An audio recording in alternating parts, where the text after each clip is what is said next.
ஓம் பிரபன்ன பாரிஜாதாய தோத்ரவேத்ரைகபாணயே ஞானமுத்ராய கிருஷ்ணாய கீதாமிருததுஹே நமஹ. வேதாஹம் சமதீதானி வர்த்தமானானி சார்ஜுன பவிஷ்யாணி ச பூதானி மாம் து வேத ந கஷ்சன. Bhagavan Shri Krishna, so far in this chapter titled Jnana Vijnana Yoga, taught Jnana and Sakama Nishkama Bhakti briefly and is teaching Vijnana in this shloka. In the 24th shloka, Bhagavan explained that he is the pure consciousness without form. He cannot be perceived by those who believe him to be names and forms. Those who are attracted by the objects of experience are unable to be aware of the self, which is pure consciousness. They are unaware of the self and that its nature is Ananda. The Vedas teach that Bhagavan is in the form of pure consciousness, Prajnanam Brahma. Understanding that the pure consciousness is Brahman is Vijnanam. Now, thinking of Bhagavan to be different from me is one stage. But later, we have to understand the principle which is beyond that. To accept the existence of Bhagavan and worship him is Jnanam.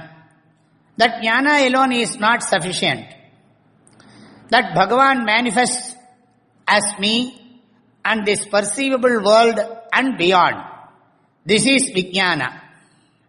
We might get a feeling as though someone else is saying all this. But we need to bear in mind that it is Bhagavan, the pure consciousness talking in reality.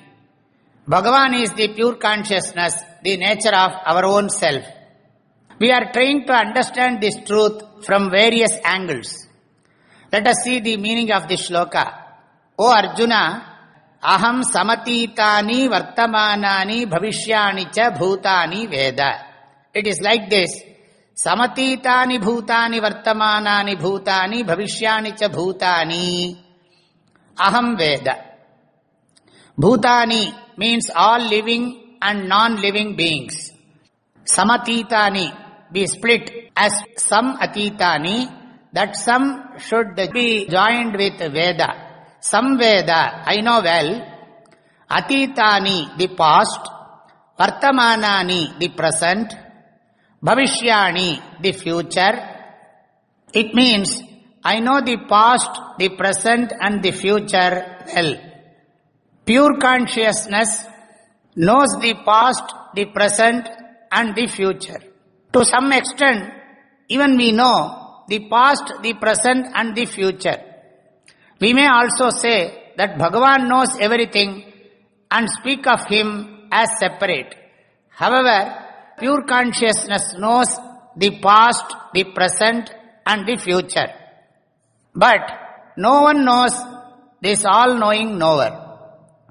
2. But Mam, me, Kaschana, anyone, na Veda, do not know. No one knows me. We need to understand this portion properly.